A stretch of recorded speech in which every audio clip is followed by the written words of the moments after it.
Bagimulah ya Tuhan seluruh hidup kami. Pakailah ya Tuhan bagi kemuliaan-Mu. Kembali hari ini kami bersyukur. Di hari perhentian yang Kau berikan kepada kami boleh datang beribadah, memuji, memuliakan nama-Mu. Dan tiba waktunya bagi kami untuk membuka firman-Mu ya Tuhan. Kami percaya firman-Mu firman yang hidup dan yang menghidupkan. Firman-Mu firman yang kudus dan yang menguduskan hidup kami. Firman-Mu firman yang tidak berubah, tetapi firman yang kami percaya sanggup mengubah kehidupan kami. Itulah yang kembali kami rindukan menjadi bagian dari setiap kami yang datang beribadah pada hari ini. Kerinduan kami, Tuhan berkenan menyapa kami melalui kebenaran firman-Mu. Pakailah hamba-Mu yang terbatas menyampaikan firman-Mu yang tidak terbatas. Dan tolong kami pada akhirnya bukan cuma jadi pendengar-pendengar firman yang setia, tapi mampukan dengan kuasa dan pertolongan dari Roh-Mu yang kudus, kami dimampukan menjadi pelaku-pelaku firman-Mu di dalam hidup kami, di dalam keseharian kami. Bersabdalah, kami umat-Mu sedia mendengarnya. Di dalam satu nama yang kudus dan berkuasa, nama Tuhan kami Yesus Kristus Sang Firman yang hidup, kami menyerahkan pemberitaan firman-Mu. Amin. Shalom. Selamat pagi Bapak Ibu Saudara yang dikasihi Tuhan. Bersyukur untuk kesempatan ibadah yang Tuhan berikan. Dan kiranya ini bukan hanya menjadi sebuah rutinitas bagi kita, tetapi kita mengalami perjumpaan secara pribadi dengan Tuhan di dalam setiap ibadah kita. Bapak Ibu Saudara yang dikasihi Tuhan, selama 1 bulan ini kita berbicara tentang melayani. Dan hari ini kita melihat tema melayani dengan hati. Saudara yang dikasihi Tuhan, katanya memang hati ini sangat-sangat menjadi satu hal yang penting untuk kita jaga bersama. Dalam bahasa Inggris ada sebuah ungkapan mengatakan, what is the heart of the problem? The heart of the problem is the problem of the heart. Apa yang jadi inti masalah? Biasanya itu adalah masalah hati. Amsal pasal yang keempat ayat 23 mengatakannya dari hati, ya.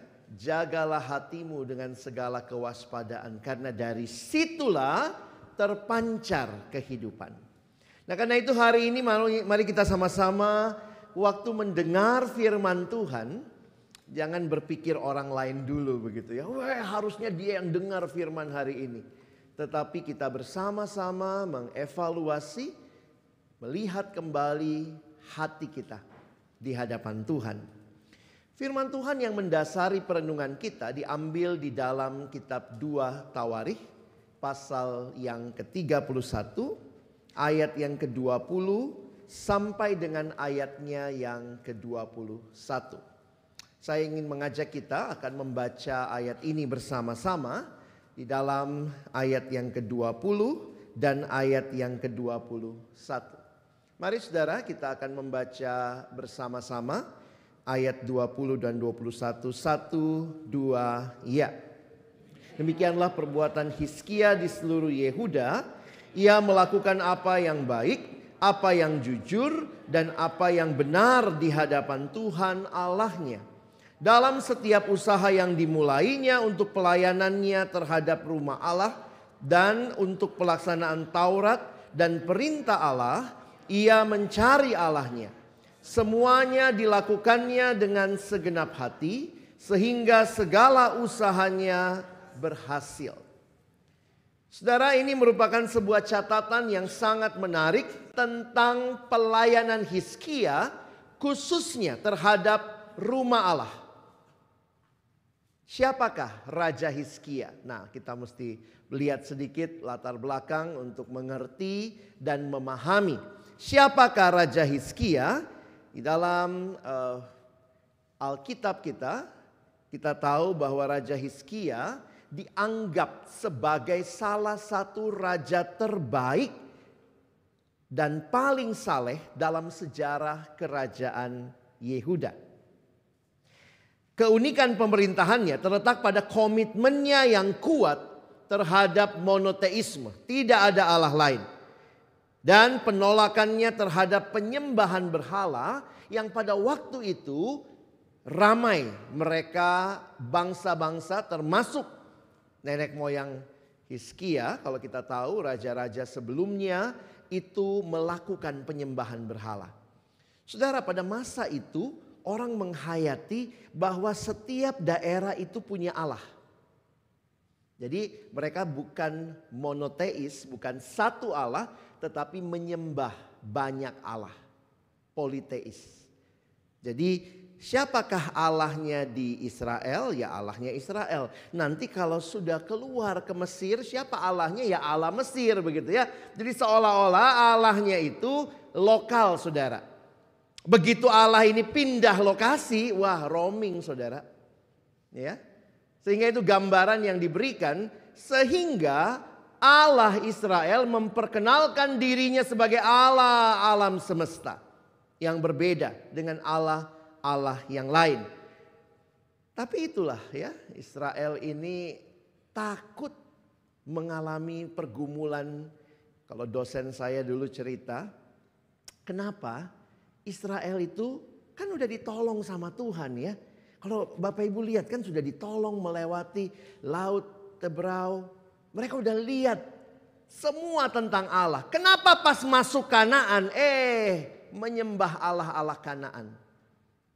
Ternyata begitu bicara Allah Israel, Allah yang memperkenalkan diri, kalau dalam bahasa Alkitab kita lihat Tuhan semesta alam, itu terjemahan aslinya Tuhan pemimpin perang. The Lord of Hosts. Jadi Allah yang dihayati orang Israel, dia adalah Allah yang hanya memimpin peperangan. Tapi dalam hal pertanian, nah begitu mereka masuk ke Kanaan, mereka menetap, mereka mulai bertani, maka mereka ikut menyembah dewa-dewa yang disembah orang Kanaan. Dan menariknya, dewa-dewa itu semua dewa-dewi kesuburan. Baal, ya. Baal lalu kemudian ada istrinya begitu ya. Jadi kalau Bapak Ibu memperhatikan, di tanah Kanaan mereka tidak melihat Allah yang dulunya memimpin mereka, memimpin peperangan, itu ahli juga dalam pertanian. Karena itulah mereka banyak mengalami pergumulan, tidak membuang Allah-Allah lain, tetapi mereka menyembah Allah-Allahnya Kanaan. Itu ya Baal itu ya. Masih ingat kisahnya Elia sama Nabi Baal? Itu dewa kesuburannya orang Kanaan. Nah Bapak Ibu Saudara yang dikasihi Tuhan, Hizkia ini di masa pemerintahannya luar biasa, menolak semua Allah-Allah yang lain dan hanya satu Allah. Makanya tadi kita baca ada kata Tuhan besar. Bapak Ibu lihat tadi? Coba lihat ya di ayat 3:20 bagian akhir. Apa yang benar di hadapan Tuhan, Allahnya. Jadi semua Allah masa itu punya nama. Baal itu Allahnya orang Kanaan. Nah, Allahnya orang Israel namanya Tuhan. Tuhan itu terjemahan dari Yahweh. YHWH. Alkitab Perjanjian Lama kita menuliskan dengan huruf besar semua Tuhan. Ini monoteisme. Tidak ada Allah lain. Dan Hizkia adalah raja yang dikenal karena dia menjauhkan bukit-bukit pengorbanan, tempat biasanya orang Israel mempersembahkan anak mereka kepada dewa kesuburan bangsa Kanaan. Dan saudara, selain itu juga kalau kita perhatikan, dia berusaha menghidupkan kembali penerapan hukum Taurat dan tradisi keagamaan Yahudi. Ingat, dia bukan imam, dia raja. Dia bukan nabi, dia raja. Tapi raja yang punya concern untuk menghidupkan kembali penerapan hukum Taurat dan tradisi keagamaan Yahudi. Karena itu dia melakukan pembangunan di rumah Allah. Raja Hizkia terkenal karena imannya yang kuat, terutama terlihat ketika ia memohon kepada Tuhan untuk perlindungan dari ancaman Asyur. Dan kalau Bapak Ibu nanti baca ya, dia mendapat kemenangan yang ajaib ya. Jadi nggak usah perang, itu orang Asyurnya saling perang di antara mereka. Karena Tuhan menolong. Dan lebih jauh lagi, dia juga diberi perpanjangan umur ya. Ini menarik saudara kalau perhatikan ya. Perpanjangan umur 15 tahun oleh Tuhan. Setelah berdoa untuk kesembuhan dari penyakitnya. Jadi keberhasilannya dalam memperkuat iman dan identitas keagamaan rakyatnya. Serta kepemimpinan yang berfokus kepada pemulihan agama Yahudi. Sampai saat ini saya pikir ya. Ini menjadikan Hizkia salah satu raja yang paling dihormati dalam tradisi Yahudi dan bahkan kekristenan. Misalnya apa? Banyak orang Kristen namain anaknya Hizkia. Ada gitu yang kenal? Hizkia, panggilan hari-harinya sehari-hari Kiki. Ya, gitu ya. Nah, ya masa Kia-Kia enggak bagus ya.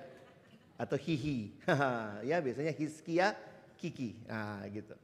Jadi Bapak Ibu Saudara menarik sekali memperhatikan bahwa ini orang dikenang karena integritasnya yang luar biasa. Nah pagi ini waktu kita bicara melayani dengan hati, mari belajar dari Hizkia.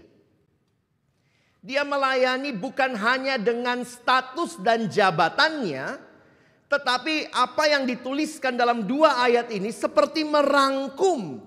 Kalau saudara misalnya disuruh coba berikan 2 kata tentang orang ini. Saudara akan mungkin bilang, wah dia sangat luar biasa, dia sangat berintegritas. Nah ada beberapa kata yang dipakai. Minimal ada 6 yang saya mau ajak kita perhatikan pagi ini ya. Baik kata maupun frasa ya. Saudara perhatikan yang saya garis bawahi ya. Ia melakukan apa yang baik. Ternyata menarik ya, yang baik belum tentu jujur saudara ya. Tapi kemudian dibilang apa yang jujur. Kalau bicara baik, Robin Hood itu baik ya. Iya enggak? Dia ngasih bantuan sama masyarakat, tapi enggak jujur kan. Dia nyolong punya orang kaya, terus dia kasih gitu ya. Jadi menarik, yang baik belum tentu jujur saudara. Ini bukan cuma baik, jujur. Apa yang benar di hadapan Tuhan Allahnya. Coba kita lihat satu-satu ya. Kalau saudara tertarik menggali bahasa aslinya. Yang pertama dulu nih ya. Apa yang baik. Tov ya. Dalam bahasa Ibrani memiliki arti baik dalam konteks moral dan etis. Jadi memang ya baik. Baik dalam hal yang benar dan tepat. Tetapi ini bukan hanya menurut pendapat orang. Karena apa? Kita bicara yang baik dan benar itu menurut Allah. Makanya sekali lagi gitu ya. Hati-hati, dunia menawarkan banyak kebaikan. Kelihatannya baik. Tapi apakah itu tepat dan lebih khusus lagi sesuai dengan kehendak Allah? Ini nih, Hizkia seperti ini. Lalu yang kedua, apa yang jujur? Yashar. Artinya jujur tapi juga termasuk adil dan sederhana. Ini menunjukkan sikap yang lurus dan tidak menyimpang. Enggak pelintat-pelintut saudara ya. Ya ini memang kadang-kadang jadi pergumulan kita ya. Beberapa orang yang dagang, yang usaha gitu ya bilang, aduh Pak Indonesia mah susah jujur gitu kali ya. Susah kalau kita jujur. Tapi apakah kita memang berjuang untuk jujur? Hati-hati ketika kita punya mindset susah untuk jujur lalu kemudian di pikiran kita sudah mulai menipu. Beda. Kalau orang bilang susah untuk jujur tapi dia sedang berjuang untuk jujur. Itu beda. Jadi saya harus katakan kita ada dalam dunia yang sudah jatuh dalam dosa. Tapi pastikan bahwa apakah kita memperjuangkan kebenaran, keadilan, kejujuran. Nah saya pikir itu yang harusnya membedakan kita dengan orang-orang lain di luar sana.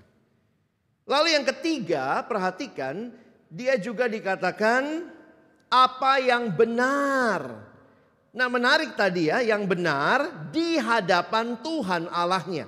Berarti benar atau kebenaran ini lebih dari sekadar kebenaran faktual. Ya, ini benar gitu ya.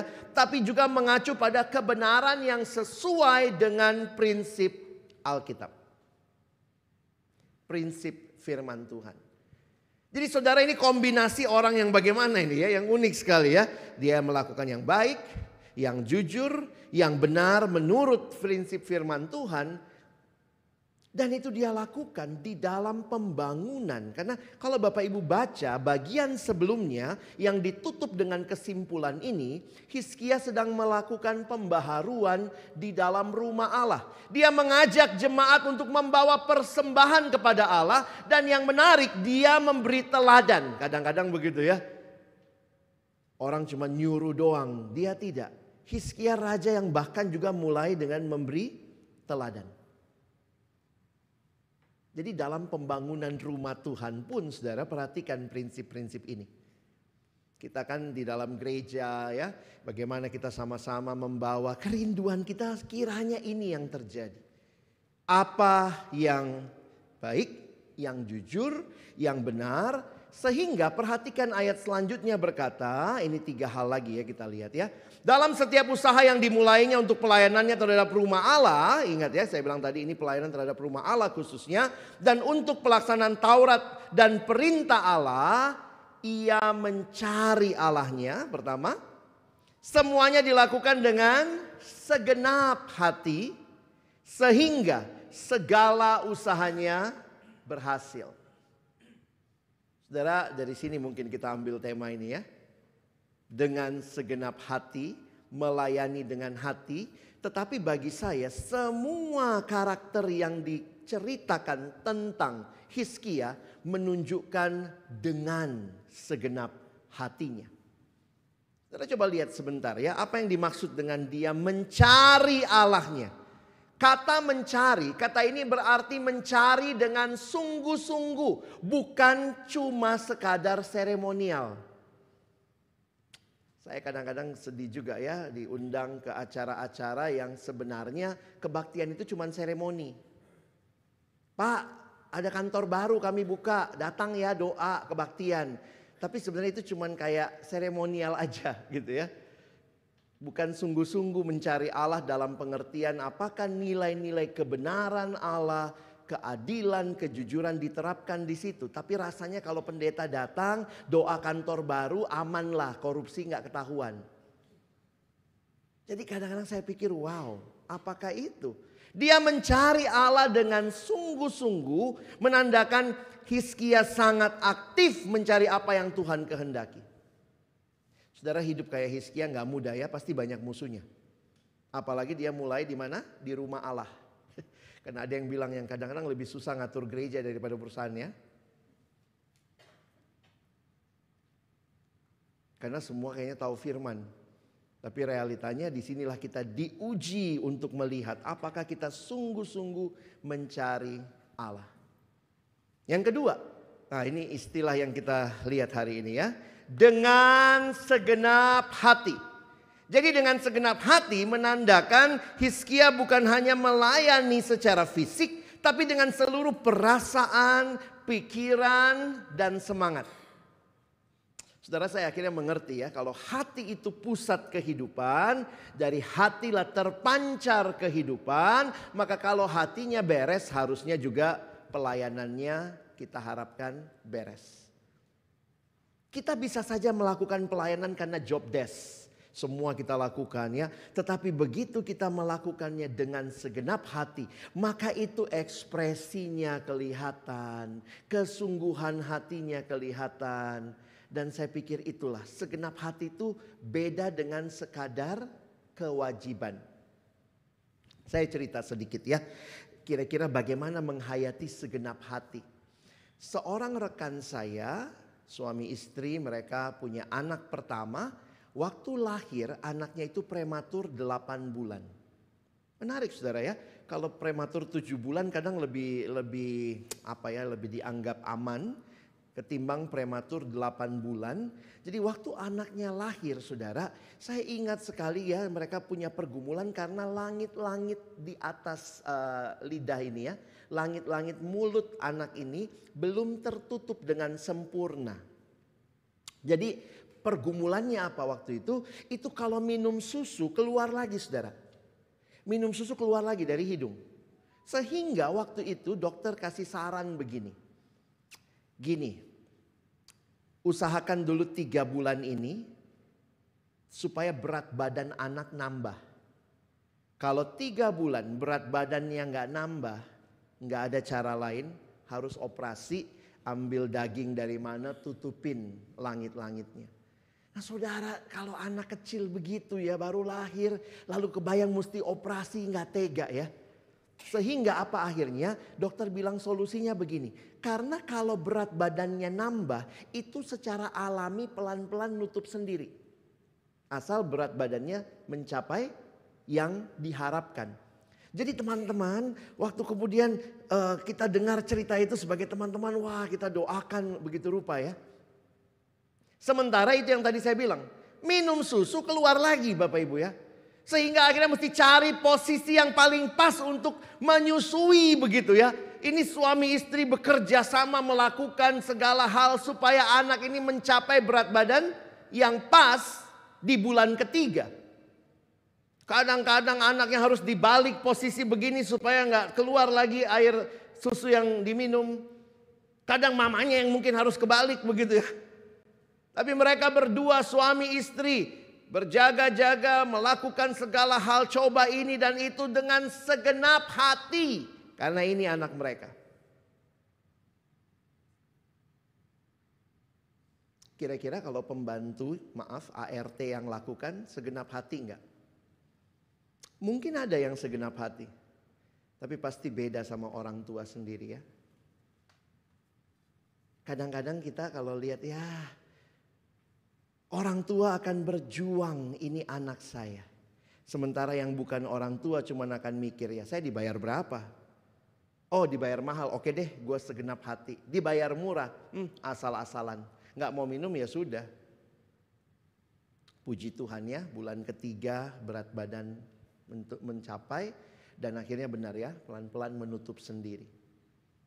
Saudara waktu saya mendengar cerita itu ya. Saya pikir itulah yang namanya segenap hati. Bukan hanya dengan satu hal dilakukan, segala hal akan dilakukan dengan segenap hati, dengan segala perasaan, segenap semuanya dilakukan. Untuk memberi yang terbaik kepada anak yang lahir ini. Maka ketika kita tahu Tuhan pun sudah memberikan segalanya buat kita. Apakah dengan segenap hati kita juga akan mengatakan Tuhan, I will do my best to serve you. Saya akan melakukan semua yang terbaik untuk melayanimu. Dengan semua yang saya miliki, dengan segenap perasaan. Sehingga itu terpancar di dalam segala usaha kita. Bukan cuma melakukan job desk, tapi hatinya di situ. Perasaannya di situ. Segenap hati. Sehingga Alkitab mencatat. Berhasil. Kata ini berarti berhasil atau beruntung menunjukkan keberhasilan Hizkia bukan hanya dalam hal dunia. Tapi ingat saudara, bukan cuma bisa ngatur rumah Allah, semua berjalan dengan baik, dia kasih teladan, kasih persembahan duluan. Tapi bagi saya yang menarik kalimat ini, tapi juga dalam melaksanakan rencana dan tujuan Allah. Kenapa? Karena dia berjuang melakukannya menurut kehendak Allah. Makanya saya coba simpulkan begini saudara ya. Raja Hizkia tidak hanya berperilaku jujur, baik dan benar menurut standar manusia. Tapi dia melakukannya dengan cara yang mendalam dan menyeluruh. Selalu mencari bimbingan Tuhan dan berkomitmen penuh dalam pelayanannya mengikuti caranya Tuhan. Yang pada akhirnya membawa kesuksesan yang sejati dan membawa kesejahteraan bagi bangsanya. Saudara yang dikasihi Tuhan, ini pelayanan Tuhan berarti harus dilakukan dengan cara siapa? Caranya Tuhan. Makanya satu kutipan yang selalu saya ingat dari Hudson Taylor, dia berkata kalimat berikut. God's work done in God's way will never lack God's supply. Pekerjaan Allah yang dilakukan dengan cara yang Allah mau tentunya. Itu menjadi pekerjaan Allah yang tidak akan pernah berkekurangan. Saudara, hati-hati kita melayani Tuhan di gereja Tuhan, tapi cara kita cara dunia. Saudara mau bangun rumah Tuhan? Cari dalam firman-Nya. Apa yang Dia mau, apa rencananya, bagaimana caranya, harus dengan sikap seperti apa. Tentu kita harus tulus seperti merpati, cerdik seperti ular ya.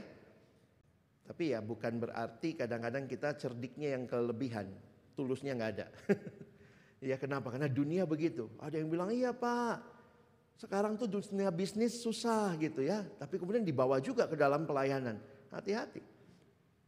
Saya bukan berkata orang bisnis tidak boleh terlibat pelayanan, tapi biarlah kita benar-benar melakukan dengan caranya Tuhan.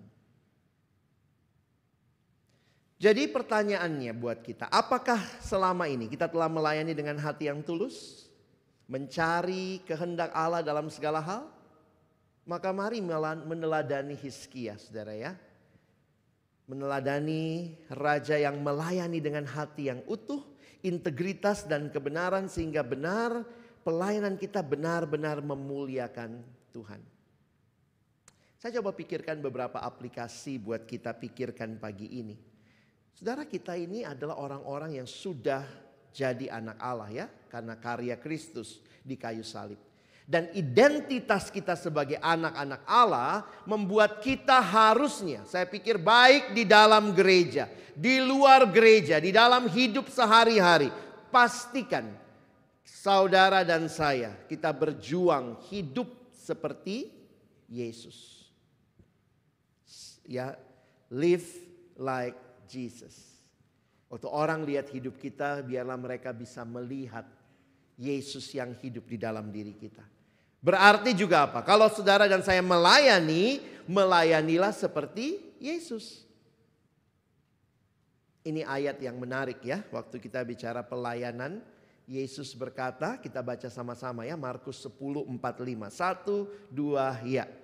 Anak manusia juga datang bukan untuk dilayani, melainkan untuk melayani dan untuk memberikan nyawanya menjadi tebusan bagi banyak orang. Saudara mau melayani, tirulah Yesus yang bahkan memberikan segalanya. Kalau saya bandingkan ya, tentu Yesus sangat sempurna.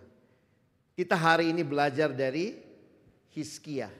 Tapi kan kita nggak mesti kayak Hizkia, kita mestinya harus kayak Yesus ya saudara ya.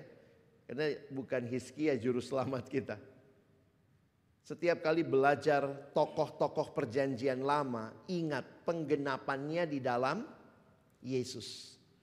Maka saya tulis begini, Raja Hizkia menjadi teladan bagi kita tentang pentingnya melayani dengan integritas dan kesungguhan hati. Namun demikian, Yesus Kristus merupakan teladan utama kita dalam hal pelayanan. Yesus tidak hanya melayani dengan kata-kata dan tindakan, tapi juga dengan kasih, kerendahan hati, dan bahkan pengorbanan yang sempurna. Anak manusia datang bukan untuk dilayani, tapi untuk melayani dan memberikan nyawanya. Saudara, apa yang terbaik yang saudara miliki? Sebenarnya semua kita yang terbaik yang kita punya itu nyawa ya. Memberikan yang terbaik yang kita miliki kepada Tuhan. Hizkia melayani dengan segenap hati. Ini menjadi teladan buat kita. Tapi lihat di kayu salib. Ada juru selamat yang bahkan memberikan nyawanya bagi kita. Karena itu dalam mengikuti jejak Yesus, kita dipanggil untuk melayani dengan hati yang penuh kasih dan pengorbanan, mencerminkan cinta Kristus dalam setiap aspek pelayanan kita kepada sesama. Hari ini, mari kita evaluasi lagi. Apakah kita sudah sungguh-sungguh melayani dengan hati? dengan penuh ketulusan, kebenaran, kesungguhan. Tapi lihat juga di kayu salib, dengan penuh pengorbanan, memberikan yang terbaik supaya kerajaan Allah dinyatakan, gereja Tuhan dibangunkan, dan dunia melihat siapa Yesus yang saudara dan saya sembah. Kalau semua kita pulang dari gereja ini ya, jangan tinggal di sini ya, mesti pulang kan? Dan semua kita pulang melakukan pelayanan dalam keseharian kita dengan hati yang sungguh, dengan kasih yang melimpah, dengan pengorbanan yang tulus. Kiranya Tuhan akan membawa lebih banyak orang datang dan mengenal Dia melalui hidup kita. Maukah saudara? Maukah saudara? Maukah saudara? Biarlah kita menjawab Tuhan yang mengenal hati kita. Amin. Mari kita tunduk kepala meresponi firman di dalam doa.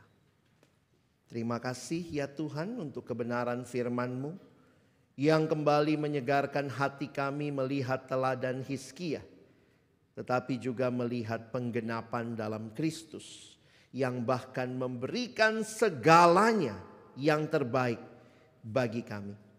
Kerinduan kami Tuhan, umat Allah di tempat ini, kiranya kami boleh melayani dengan hati yang sungguh dan percaya. Karena Tuhan sudah mengasihi kami, kami pun mau memberikan segalanya bagimu dengan segenap hati. Kiranya ini menjadi doa dan juga kerinduan kami. Tolong kami pulang bukan cuma jadi pendengar firman yang setia. Mampukan kami jadi pelaku-pelaku firman-Mu. Kami bersyukur, berterima kasih untuk firman-Mu hari ini. Di dalam nama Tuhan Yesus yang telah mengasihi kami habis-habisan, kami sudah berdoa, bersyukur. Amin.